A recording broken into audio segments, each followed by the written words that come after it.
Okay guys, let's do this. Alright, this is gonna be a little bit fast. Now step one, let's create the gradient. Use the gradient tool, select a blue color, a light blue for the foreground and a dark blue for the background. Select your gradient tool, draw it up. Okay, I'm gonna choose a slightly darker color for my background. Let me see here. Okay, let's see how this looks. Yeah, I prefer this one. Okay, next thing you want to do is create a new layer. You're gonna make this layer an outer glow effect layer. Double click the layer and select outer glow, then change the color to what you want. I'm choosing light blue here, slightly different from the foreground color I chose before. You want to tweak the size and the spread just a little bit. Once you have that down, make sure it's on softer, not precise. Precise looks a bit blocky, so we're going to use softer. Okay, yeah, I'm just gonna fiddle with these a little bit until I like how it looks. 70.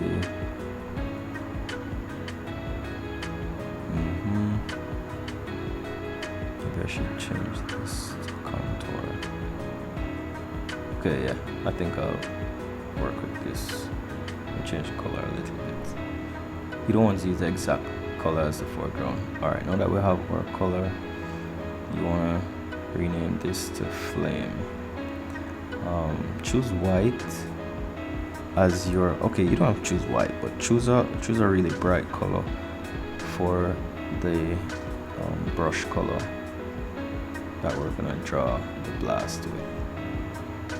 Okay, pick a good size and draw. For my flame, I'm gonna draw it going down, so just gonna angle it going down across the page.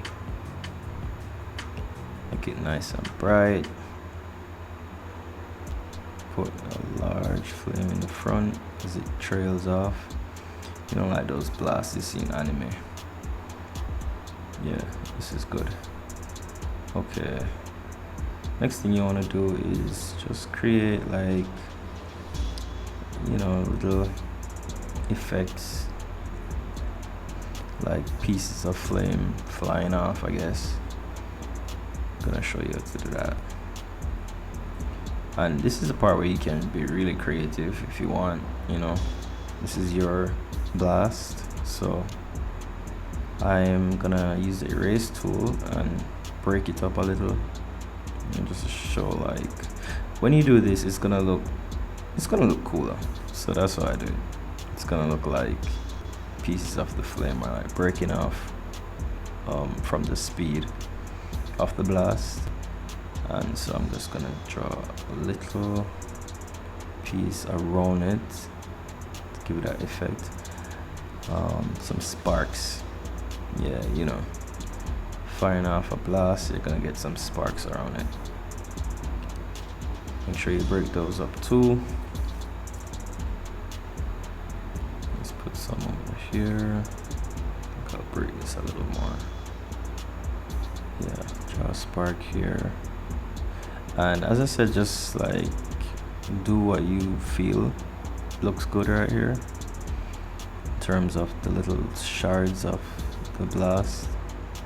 Let's put one over here. It's completely random. There's no real technique to it. I guess just follow the same direction that the main blast is in and you should be alright. Now we're just gonna do a few things with the layers. So you're gonna duplicate this layer here, your flame layer, and you're going to make it an overlay layer. So you're gonna go to the layer properties here, go to overlay, and select now a brush, because we're gonna draw like some effects. I'm gonna draw some effects around the blast itself and the sparks.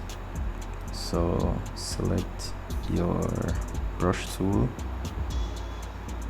For this part of the tutorial, you want to use a really soft brush because we don't want it standing out too much. So after you get your brush, you're gonna blur it. Alright, so you get your brush, get it soft, turn that hardness down, and pick a pretty big size because we're gonna be going over most of the blast. Okay, let's see. Alright, my computer is bugging right now, it's lagging like crazy, so it's frustrating me. Anyway, we'll get over it. Yeah, so I'm gonna undo that.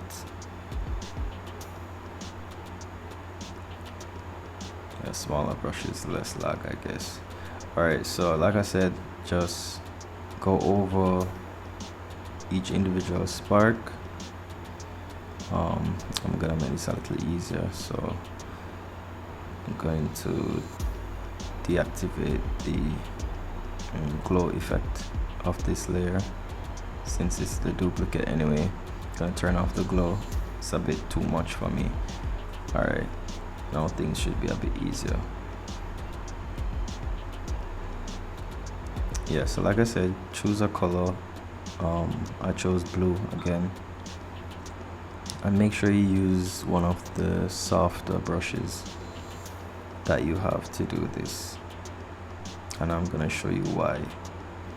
You need to have like a blur. You need to have a blur effect around the blast, nothing that will stand out too much but still make it look cool. That's why I'm going for a soft brush right here.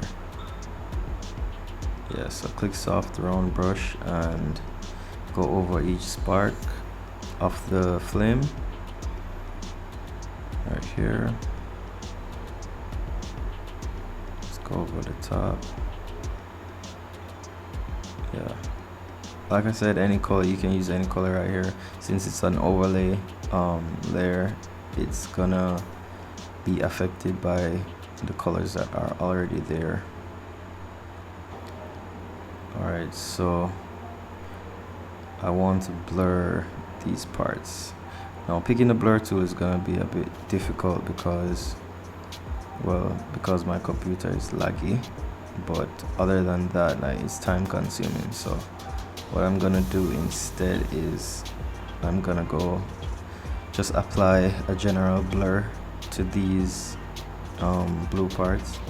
So let me just see. Yeah, this lag, I can't deal with this lag at all. I don't know why it's doing this. Alright, so let's just go to filter, blur, blur more. Let me see. Blur more doesn't really do anything right here. I need a stronger blur, so I'm gonna go to Gaussian blur. Where are you? Yeah, I'm gonna go to Gaussian blur, and I need a strong one, so it's gonna be about like 8, maybe some more. Oh, this is a bit too much. Yeah, so I'll just go with this. Okay, so as you can see, it's like an ambient light, and that's exactly what we need for this stage of the tutorial. Alright, so the next thing we want to do is we're gonna want to group everything that we did thus far of the flame, and we're gonna duplicate that, and we're gonna merge that duplicate folder into one. This is part where we'll add the movement. So we go back to filter, and we're gonna go to blur again. Now we're gonna go to motion blur and pick your angle. Of course mine is going down, so I'm gonna choose an angle, yeah, that shows, that kind of accentuates that downward motion. So once you have your angle selected, you just want to make sure it's right, and this blur is a little too strong, so I'm gonna turn it down just a little bit. See how that looks. Yeah, pretty much. And that's honestly it. Like, it's really a simple tutorial. It's a blast. You know, you can play around with the motion blur if it's too strong. If you want to show more of the flame, you can. Like I said, it's largely up to you. There's no set technique. You just remember the tricks with the layer, and that's it.